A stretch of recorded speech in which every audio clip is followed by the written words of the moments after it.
Bonjour, aujourd'hui nous parlons de notre ville idéale. Nous commençons avec une discussion des grandes villes. Lana, qu'est-ce que tu penses sont les avantages d'une grande ville? Je pense que les avantages de vivre dans une grande ville sont il y a beaucoup de gens, il y a aussi beaucoup d'activités culturelles. Je pense que c'est bien de vivre dans une grande ville qui a beaucoup d'activités culturelles et aussi beaucoup d'opportunités pour des loisirs différents.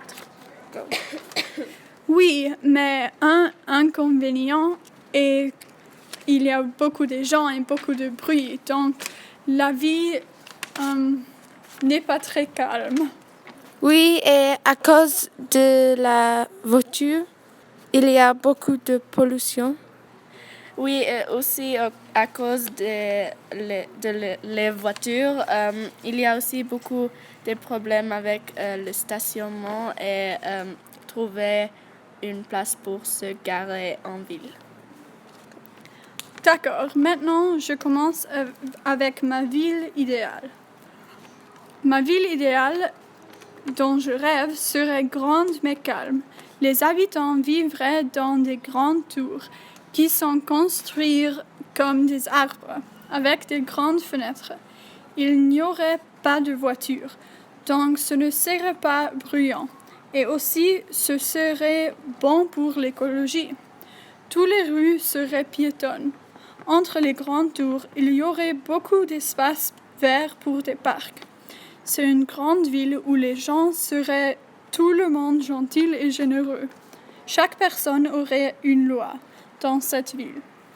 Parce qu'il n'y aurait pas de voiture, il y aurait une métro très moderne. Ce serait le seul moyen de transport. Pour aller au travail, les gens prendraient la métro ou ils marchent au pied. La métro ne ferait pas de bruit et serait bon pour l'écologie. Le climat serait chaud, mais en hiver, il y aurait toujours de neige. En été, grâce à le climat tropical, il y aurait des fleurs spéciales et des fruits tropicaux. Je pense que ça serait la ville idéale. Maintenant, Lana parle de sa ville idéale.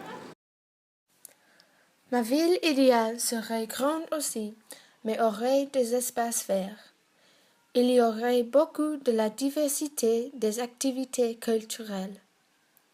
Les habitants vivraient dans des gratte-ciels à la ville, mais à la banlieue, ils vivraient dans des maisons.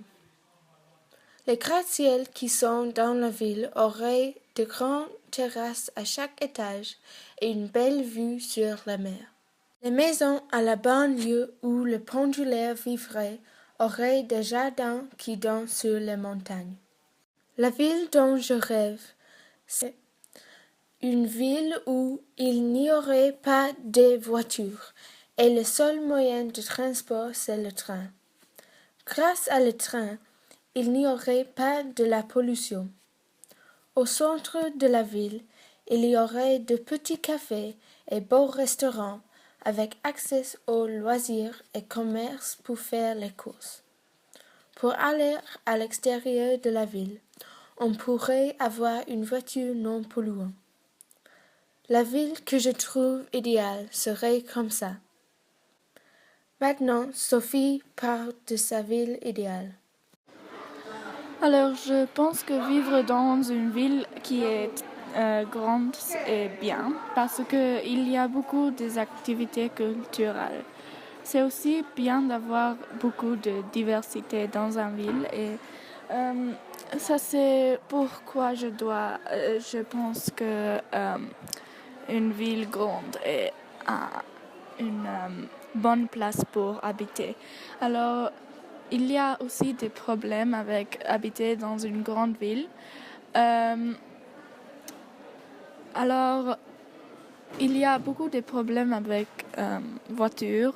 Par exemple, stationner dans une grande ville est très difficile parce que il y a beaucoup d'interdictions et pas assez de parking. Alors, ma ville idéale est une ville qui est mieux pour l'écologie. Il y aurait beaucoup d'espaces verts et plus de transport public. Le transport public est bien pour l'écologie parce que les voitures donnent beaucoup de pollution dans l'air. C'est savoir aussi mieux pour les pendulaires. Pour les gens qui doivent utiliser la voiture, il y aurait des parkings sous la terre. Alors, il n'aurait pas de problème avec stationner en ville. Alors, c'est la ville dont je rêve. Au revoir et merci beaucoup pour votre attention.